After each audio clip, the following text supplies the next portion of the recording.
yung nagsasalita ng masama para sa kapwa. Lifestyle na yun, bisyo na yun. Yung bisyo na yun, practices ko yun. Pinag-practice ko na yun. So, sa ugali man, sa pag-iisip man, sa emotion man, at sa mga bisyo,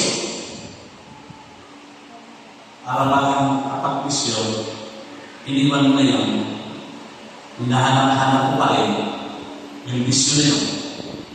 Ibig sabihin ay nagpapractice pa din nung pinagdalhin. Kumbaga sabi ko sa Biblia, yung ang tao bumabalik ko sa dating kalagayan, sabi ko sa Pedro ay para kagaya ng isang baboy at kagaya ng isang aso. Baboy, kaya kung buwan niya, tsakwan mo yan, itawan mo yung pakita ng lupan, tululupan niya. Ang aso, subukan yan, umalis, alakan niya, may sukasayang, bago niya kakainin ko, pinitsupan niya. At hindi lang suka, pinikainin niya, at yan na tuloy, ay kakainin din niya. So that is the instinct of discovery of animal. So, hindi na po tayo nagpapractice ng ano, hindi po ba?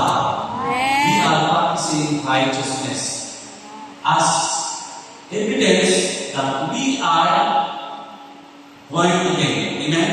Amen. Napakamalala tayo. Ano one ay the born again one that live a life of sin. Hindi na po siya nagbubuhay sa kasalanan.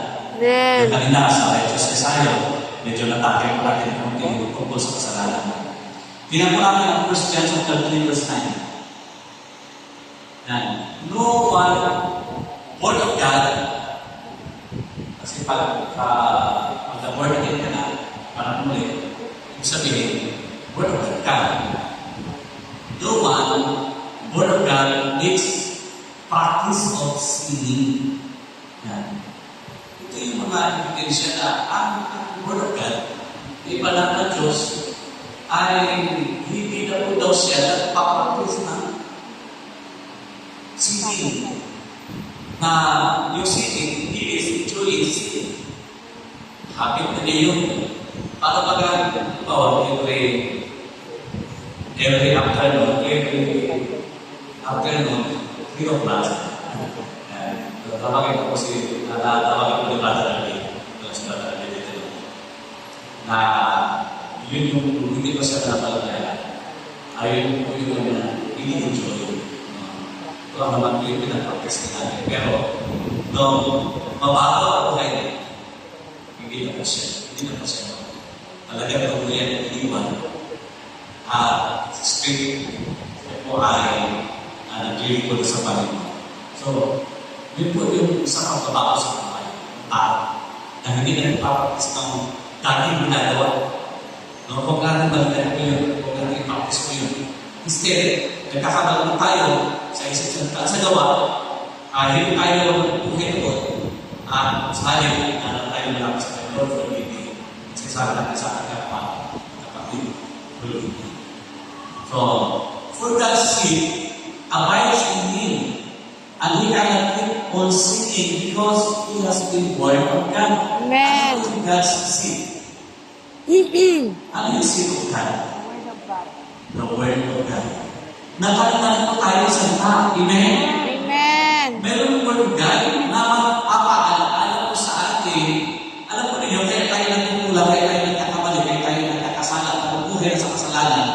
If we are not of the Word of God, yun po ang magiging taan na tayo ay nagagaw. Kaya nga, sabi ko sa Joshua chapter 1 verse 8, huwag niyo kalimutang basahin ang aklat na yaon.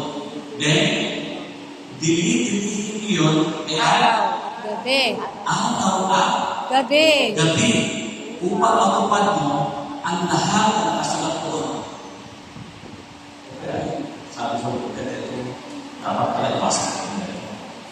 Pinagpapakala sa'yo. Ito ba? Dapat pala ito. Bakit kaya na? Kasi kung kung once a week lang, every Sunday lang, posibleng makalimutan pa natin yung Word of God. Mawala na sa isip natin. Ang sabi ko ng mga eksperto, within 72 hours, what we compare, within 72 hours, after that, nakakalimutan na ng tao. Ilang araw na yung 72 hours? How many days? 3 days. Tama? Okay. 72 hours ay 3 days. Ibig sabihin, kapag hindi po tayo nagbasa at tuloy ng day and night, after 3 days, mawawala ang tulong. Halimbawa, kung saan tinakinig ka, kontuwa ka sa pagkakinig mo, stress ako, pero wala na. After that, nakalimutan mo na.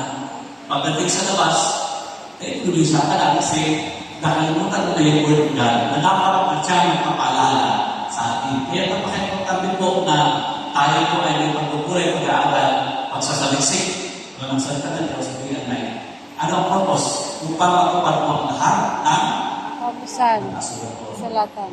Sa gayon, ito hawak naman. Iginhawa ka na, Ahara. magtatanong. Amen. Ang tao gusto lang takipay. Ang tao gusto lang itawa. Pero ayaw yung process. Mas maganda, sundin natin yung process, no?